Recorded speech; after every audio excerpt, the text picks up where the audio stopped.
Halo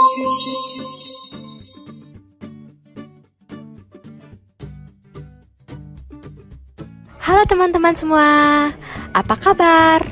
Semoga dalam keadaan yang sehat ya. Nah, pada pertemuan kali ini kita akan membahas mengenai literasi sains. Apa sih itu literasi sains? Ada yang tahu tidak? Ayo kita bahas bersama ya. Literasi sains terdiri dari dua kata, yaitu literasi dan sains. Literasi berarti memperoleh pengetahuan dan sains berarti fokus terhadap hal-hal yang berkaitan dengan alam. Jadi, dapat disimpulkan, literasi sains berarti kemampuan untuk memperoleh informasi tentang alam. Sains dibagi menjadi 3 aspek, yaitu sains sebagai aspek pengetahuan, sains sebagai keterampilan proses sains, dan sains sebagai sikap ilmiah. Kalian tahu tidak? Ketiga aspek sains ini dapat kita temui di kehidupan sehari-hari loh. Pasti kalian sudah tidak asing lagi kan dengan benda ini? Ya, ini adalah magnet. Dalam literasi sains sebagai pengetahuan, kita mengenal adanya fakta, konsep, teori, hukum, dan prinsip. Nah, faktanya pada gambar tersebut membuktikan bahwa magnet dapat menarik logam. Kenapa ya magnet dapat menarik logam? Nah, pada magnet terdapat bagian yang memiliki kekuatan paling tertinggi yang dikenal dengan konsep kutub magnet.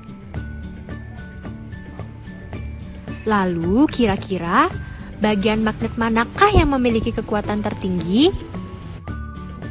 Secara teori, bagian magnet yang memiliki kekuatan tertinggi terletak pada ujung magnet. Nah, sedangkan bagian tengahnya cenderung lebih lemah. Teori ini dikenal dengan teori magnet elementer. Dalam hukum Coulomb, besar gaya tolak-menolak atau gaya tarik-menarik antara dua benda bermuatan listrik berbanding lurus dengan besar masing-masing muatan listrik dan berbanding terbalik dengan kuadrat jarak antara kedua benda bermuatan. Berdasarkan hal tersebut, magnet memiliki prinsip loh, bahwa apabila kutub magnet sejenis didekatkan satu sama lain, maka kedua kutub akan saling tolak-menolak. Dan begitu pula sebaliknya, kutub yang berlawanan akan saling tarik-menarik. Aspek yang kedua adalah aspek sains sebagai keterampilan proses sains. Nah, sadarkah kalian, sejak tadi ketika kita mengamati apa yang terjadi pada magnet dan logam, merupakan contoh dari keterampilan proses sains loh. Nah, selain mengamati magnet dan logam, masih banyak lagi keterampilan proses sains yang bisa kita jumpai. Nah, ada yang tahu tidak? Keterampilan proses sains sendiri terdiri dari keterampilan proses sains dasar dan keterampilan proses sains lanjutan.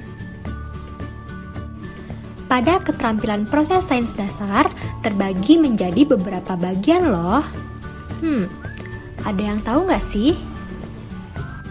Nah, yang pertama yaitu observasi.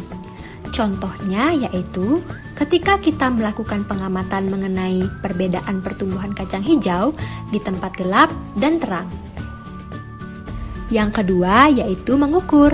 Contohnya, ketika kita menggunakan penggaris untuk mengukur tinggi tumbuhan kacang hijau. Nah, selanjutnya yang ketiga yaitu inferensi. Contohnya, ketika kita mencatat hasil dari perkembangan kacang hijau yang diamati.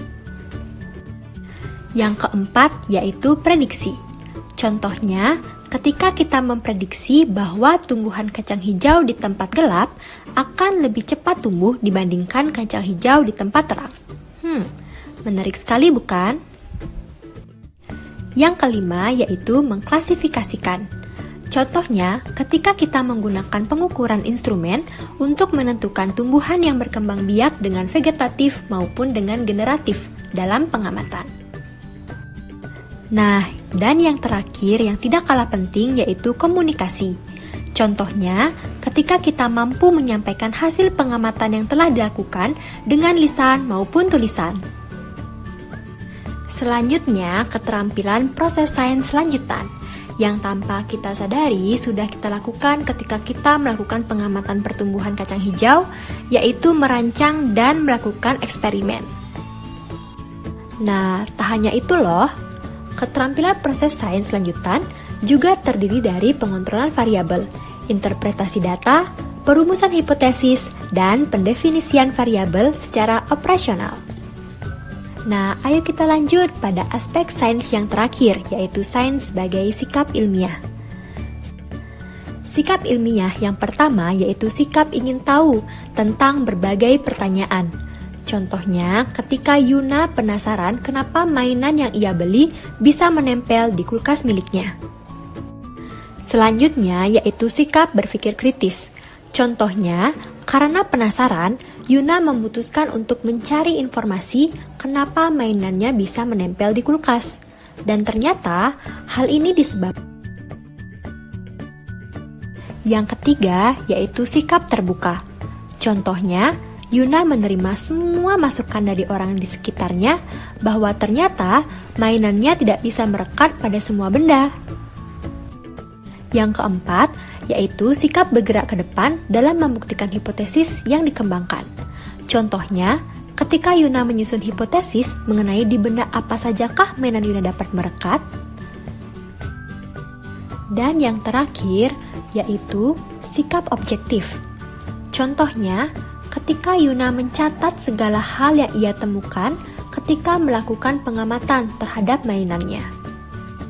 Nah, jadi bagaimana? Sudah paham bukan tentang literasi sains dan aspek yang ada pada sains?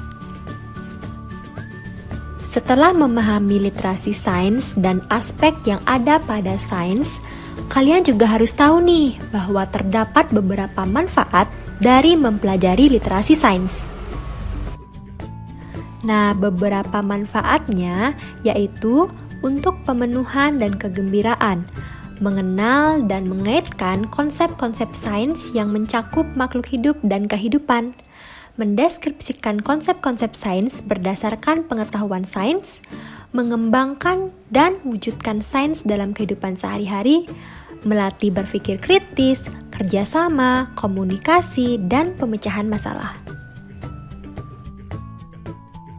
Semoga video ini bermanfaat ya. Sampai jumpa.